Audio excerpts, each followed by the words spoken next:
ეს პაატა ბურჭულაძის დაბადების დღეა, რომელსაც არ მისცეს შესაძლებლობა ოპერაში შესვლის, იცით თქვენ ამის შესახებ, ვაშუქებდით ამ ფაქტს და შეგვიძლია ნინო გადავინაცვლოთ უკვე მსვლელობაზე. ნუცა ბახუტაშვილი არის ადგილზე და მასენცად არის იუბილარი, ჩვენ ასეთი ინფორმაცია გვაქვს, მას ულოცავენ პროტესტის მონაწილეები, მიდიან სპეციალურად მისი მეგობრები ადგილზე, ჩვენ ვიცით რომ პაატა ბურჭულაძე აქტიურად არის ჩართული საპროტესტო მოძრაობაში და ის ყოველ დღე ფაქტიურად არ ყოფილა დღე, როდესაც არ დგას იქ, სადაც საქართველოს მოქალაქეების დიდი ნაწილის პროტესტი გამოიხატება სხვადასხვა ფორმით.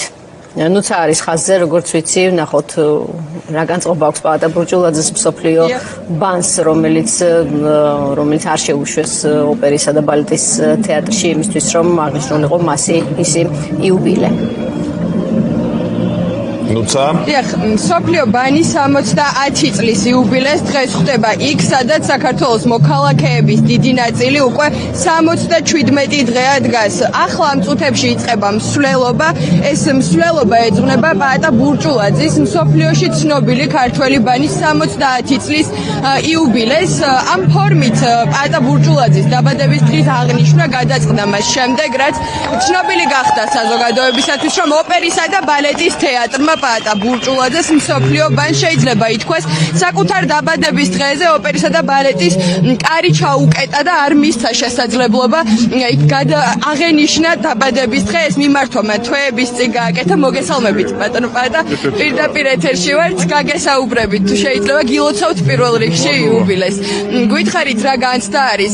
ძალიან ბევრი ადამიანი მოვიდა თქვენთვის დაბადების დღის მოსალოცად და მიიღეთ ბევრი ემოცია საკმაოდ. პირველ რიგში გაგვიზიარეთ თქვენი ემოცია. ძალიან ძნელია ამის გადმოცემა, რასაც მეგზნობ და რო იცოდეთ ამას დიდი ვაჟკაცობა უნდა რომ აიტანო ეს ყველაფერი და მართლა გაატარო ეს სიყვარული შენში, აი ეს სითბო, აი ამ დიდებული პიროვნებების ვინც აქ არიან და ჩვენ ახლა პრინციპში თანამოქალაქეა, თანამებრძოლები ვართ სულ ყველანი ვინც აქ ვართ და მედი ყველას მადლობა უთხრა აი რომ შეწუხდნენ და მობრძანდნენ და რა ვიცი ამაზედიც რა უნდა მაჩქონ ადამიანმა, ნუ არ ვიცი, ჩვენ ძალიან სასწაული ხდება. ბატონო პაატა, თქვენ მიიღეთ მილოცვები არაერთი ადამიანისგან, თუმცა ასევე გაკეთდა განცხადებები იმის შესახებ, რომ ოპერის და ბალეტის თეატრში ჯერ კიდევ გასულ წელს გაზაფხულზე გაგზავნილ მიმართვაზე უარით გიპასუხეს და დამატებითი ახსნა განმარტებები არის. მოდი მაგაზე ნუ გავილაპარაკეთ რა, ეს ყველაფერი გასაგებია,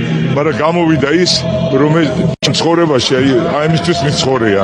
ესე მე 60 წელი რომ მქონდა სპორტ სასახლეში, მეგონა რომ ალანდელნორი იყო ჩამოსული, ეს იქნებოდა რაღაც ყველაზე იმაზე მეტი არაფერი, იმაზე მეტი თუნდაც შესაძლებელია შენ ხალხთან ერთად დგომა ქუჩაში და ასეთი სიყვარულის მიღება.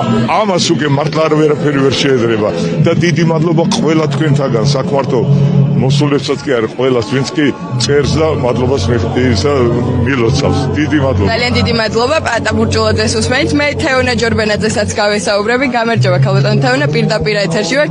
გითხარით დღევანდელი დღის შესახებ, სპონტანურად დაიგეგმა პაატა ბურჭულაძის 70 წლის იუბილე ამ ფორმით და გარდა იმისა, რომ იუბილე არის, აქვს ამ მარშს საპროტესტო დატვირთვაც. გითხარით მეტი ამის შესახებ. გითხარით, დღეს ასწაულია, მაყურებელი აქ არის, სოლისტი აქ არის, სხვა არტისტებიც აქ არიან და მე მგონი ძალიან ბედნიერი საღამო იქნება. არ ვიცი, ჩვენი სლოგანი დღეს ნახეთ ალბათ ბანერზე არის, ჩვენ გელოდებით და ჩვენ საყვარელ მეგობრებს. მე ვიცი რომ არ არსებობს ორი აზრი, არ არსებობს ადამიანის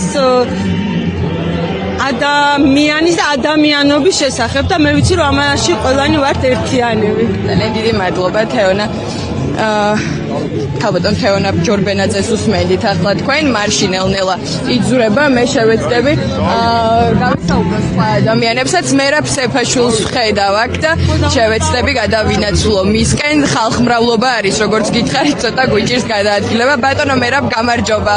პირდაპირ ეთერში ვართ, გითხავთ თუ შეიძლება. გითხარით დღევანდელი დღის შესახებ, უერთდებით ამ მარშს, რომელიც აღნიშნავს პაატა ბურჭულაძის 70 წლის იუბილეს და თან აქვს საპროტესტო დატვირთვაც. პირველი გაჩერება იქნება ოპერის და ბალეტის თეატრი. გითხარით მეტი თქვენი განცდების შესახებაც, საკმაოდ მნიშვნელოვანი დღე არის. ძალიან ემოციური დღე არის. პირველ რიგში ბატონი პაატასთვის და ყველა ჩვენთვის, რა თქმა უნდა, იმიტომ რომ ასეთი დიდი ხელოვანის 70 წლის იუბილეს აღნიშნავთ ერთად. და მე ვფიქრობ, არა აქვს დიდი მნიშვნელობა სად ახლა ამ სიტუაციაში. თავარი არის ის, რომ განწყობა არის, მაგარი ხალხს უყვარს ძალიან პაატა, მისი სიმღერა, მისი ხელოვნება და უსურვებ წარმატებებს, ბედნიერებას უსურვებ პირველ რიგში ჯანმრთელობას და უსურვებ არ ვიცი, ყველაფერს მე მინდა რომ დიდხანს იმღეროს კიდევ და ბევრი სიამოვნება მიანიჭოს ხალხსაც და ბევრი გამარჯვება მოუტანოს ამ ქვეყანას. რა ვიცი, მე ყველაფერი კარგად მახსოვს, იმიტომ რომ ეს არის სოფლიო დონის ვარსკვლავი და ვარ ბედნიერი რომ ისიც მეგობარიც ვარ და რა ვიცი, სანამოაზრეც და ყველაფერი, რა ვიცი, ძალიან მიყვარს პაატა, კაი კაცი და ესეთი დაბადების დღე მე ვფიქრობ არავის არ ქონია. ძალიან დიდი მადლობა მერაბ სეფაშვილი იყო ჩვენს პირდაპირ ეთერში. თქვენ ხედავთ ახლა მსვლელობა უკვე დაიძრა. ამ მსვლელობის პირველი გაჩერება იქნება ოპერისა და ბალეტის თეატრთან, სადაც როგორც აანონსებდნენ, პერფორმანსიც არის დაგეგმილი. შემდგომ კი ეს ადამიანები გადაინაცვლებენ რუსთაველზე, პარლამენტის მიმდებარე ტერიტორიაზე, ქვეყნის მთავარ გამზირზე, იქ სადაც ადამიანები უკვე 77 დღეა უწყვეტ ეროვნულ პროტესტში არიან ჩართულები. ჩვენ ცხადია მივუყვებით მსვლელობას, გიტოვებთ კადრს პირდაპირ ეთერში და მოვლენების განვითარების შესაბამისად დაგიბრუნდებით. ხედავთ პაატა ბურჭულაძე თავის გულშემატკივრებთან და საყვარელ ადამიანებთან აქციის მონაწილეებთან ერთად მიემართება ახლა რუსთაველის გამზირში.